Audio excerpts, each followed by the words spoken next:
Hello, my name is Peter Irish. I'm the president of Business Coaching of Northern California, and today, along with my colleagues, we'll guide you through part 4 of the CIO Success Series. Here we use the term CIO in its broadest sense for anyone who is fundamentally responsible for a company's IT strategy, spend, and operations. In part 1 of this series, we spent some time painting the broad CIO landscape. In Part 2A, we expanded on how CIOs measure and view performance. Part 2B looked into the subject of cost management. Part 3 examined leadership and influencing. Today's focus will be on business strategy. In the course of our sessions, we will refer to several major CIO studies in 2015 and 2016 simply as Study 1, Study 2, etc. Please see our website below for further details on the sources. CIOs are clearly aware of the need to participate in and influence business strategy. For example, in Study 3, they cited this as one of their lowest competency levels and most important development areas. We asked former CTO Jim Sackman the following question on this subject.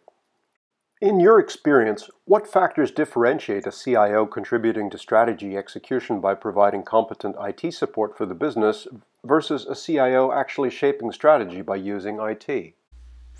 This depends greatly on the capability of the CIO and how they are able to connect themselves to the business. In most firms, IT as a support function is not normally asked for significant input on strategy questions. IT is generally limited to tactical questions. It is the ability to attach themselves to corporate strategy folks that makes a huge difference. The challenge is that the corporate strategy folks are generally few in number, and strategy places little to no load on IT functions. So there is generally not enough of a relationship to build the IT functions into the minds of the colleagues. An example where such an attachment might take place is during an acquisition, where IT is critical to the success of the strategy of the acquisition. So the first step for a CIO in having an impact on business strategy is simply aspiring to have that impact in the first place. Study 3 underlines this point. When CIOs play an active role in business strategy, IT performance on a wide range of functional and business tasks improves. But few business leaders say that their CIO executives are involved in helping shape the strategic agenda, and confidence in IT's ability to support growth and other business goals is waning. Moreover, IT and business executives disagree strongly on the function's overall priorities, though both sides agree on the need for better data and analytics talent, a challenge that has grown in importance since the previous survey. So, is the situation hopeless for CIOs who want to have an influence? Certainly not. Take a moment to reflect on examples you were aware of from the past where IT has had an outsized impact on a business's strategy. What did you come up with? We asked Jim Sackman the same question. Here's what he said. A great example is Amazon. Amazon started primarily as a retailer. Jim goes on to explain that this retail arm required a huge investment in customized IT development and deployment. Amazon decided that it was better to exploit this investment in many ways than to keep it for themselves. You can see this in the many ways that they engage sellers, from products being sold by Amazon to products being sold through Amazon and fulfilled by Amazon. Amazon took this a step further and then unbundled the software that they had created for themselves and created Amazon Web Services, which is today the leading cloud platform.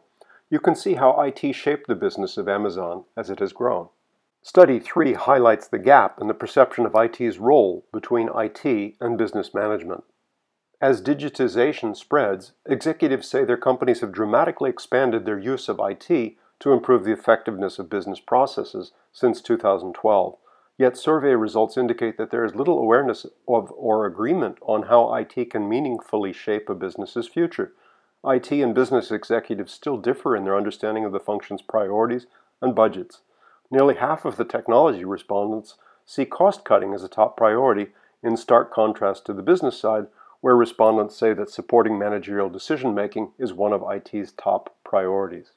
Study 3 continues. Where respondents say their CIOs are very or extremely involved in shaping enterprise-wide strategy, they report much higher IT effectiveness than their peers whose CIOs are less involved. What's more, both IT and non-IT executives recognize a link between CIO involvement and performance. The survey asked each group to rate IT's effectiveness on separate dimensions. The differences are especially stark regarding IT's ability to manage its organizational health, according to IT executives, and to partner with the business to develop new capabilities, according to business respondents. At companies with the most involved CIOs, executives are also much likelier than others to say IT facilitates business activities, including new market entry and the creation of new products.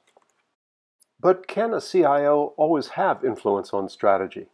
Pause for a moment and ask yourself what you have done or are planning to do that will affect your business's strategy. We asked Jim Sackman the same question, and here's how he responded. There is always some ability to influence, but it will be more or less depending mostly on the way the company understands itself. I have worked for companies in the past who refused to do things like license technology because the leadership did not grasp the opportunity. What is critical that the CIO understands what is going on at the CEO, board of directors level to be able to connect to what they are able to do to the primary strategic issues in the business. Let us assume for a moment that you are a CIO with great ideas who is finding it difficult to have the impact on your business that you believe you could have. Jim Sackman had this advice for CIOs under these circumstances. First and foremost, understand the strategic challenges of the business. Somewhere inside of marketing or corporate strategy, there should be a SWOT analysis of the business. Learn it and see where IT might be able to provide strategic leverage. Second, build relationships with the strategy makers of the company. They may not be the same people who hold the CIO's day-to-day attention. Third, keep an eye on the competitors and adjacent industries for trends. Vivek Agarwal underscores the need to be informed and involved to be effective. Be aligned with the marketing, development, and manufacturing strategies of the company. IT is the glue that binds these together. Like a three-legged stool, IT acts like the bars that hold the legs together. Companies depend on IT to keep running the business smoothly. The communications and interactions within the company and outside the company happen due to efficient IT setup and infrastructure.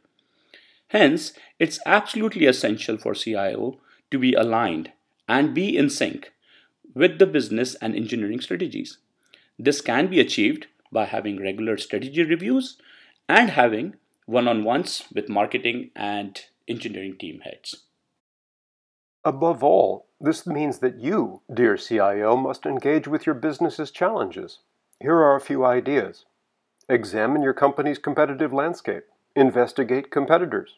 Dissect your company's SWOT for blind spots, threats, and opportunities. Actively engage with your executives. Ask them questions. Take them to lunch. Leave your office and stop hunching over your terminal. Adopt a more proactive, extroverted, and curious but constructive set of behaviors. Impossible, you say? This is part of what our business coaches do every day. We help executives and organizations understand their behavioral norms, examine these for effectiveness or ineffectiveness, identify compensating behaviors, and then train and practice these new behaviors with the executives and their teams so as to make them more effective. This is, above all, a cultural change. Study 3 seems to support this perspective, saying, executives cite improved culture, energy, and morale among the top 3 ways to improve talent acquisition. But building a healthy IT organization remains an elusive goal. Nearly 3/4 of IT respondents rate their functions as slightly or not at all effective at actively managing organizational health and culture. At companies with the most involved CIOs, though, nearly 50% of respondents report effective management of the IT organization's health and culture. Only 10% of all others say the same.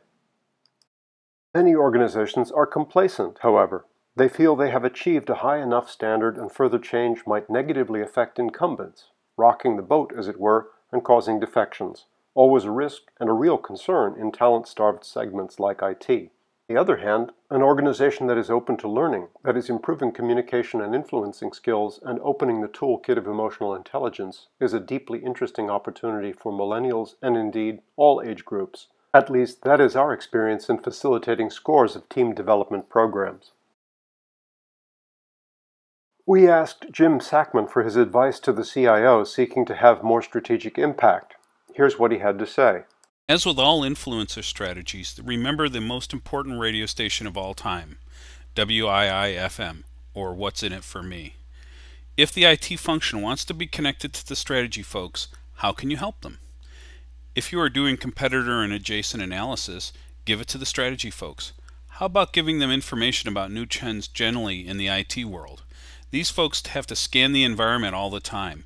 The more people that provide them effective trend analysis, the easier their job is.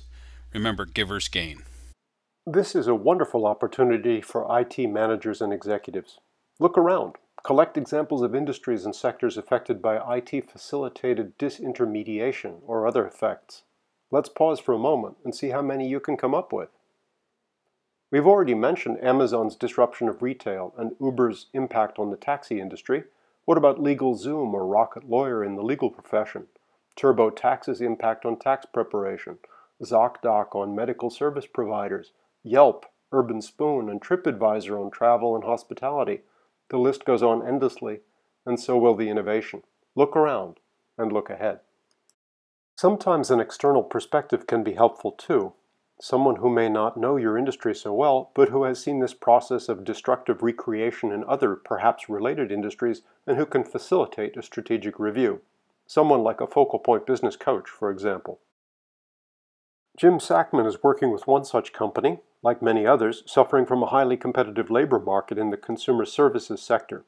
Jim brought in perspectives from other industries. Here's how he explains the opportunity.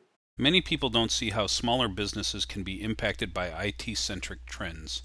One of my clients is working on a business plan that requires an increase in flexible staffing. I suggested that we look at the problem using crowdsourcing. They had not considered this and are now investigating what they might be able to do to use crowdsourcing to change their staffing model. In fact, the challenge for most CIOs and IT professionals is not technical at all. It is largely in the people development sphere. Similar to engineers, doctors, and many other highly technical professions during their training, far greater emphasis is given to the nuts and bolts than to the emotional skills required to be successful. This is at first not an issue, as practitioners are essentially asked to process single, two-dimensional tasks. However, as the individual's responsibility rises, so too do the demands for emotional intelligence, team development, adopting a broader, more strategic perspective, and above all, influencing. That is where focal point business coaching can really help a CIO. We will continue the CIO Success Series to help you imagine a world in which IT actually surprises company management and strategists with questions, proposals, and engagement that ultimately improve the company's market success, not to mention the CIO's. Engage with focal point business coaching if you too believe this is possible. Thank you very much for participating today in this part 4 of our CIO Success Series.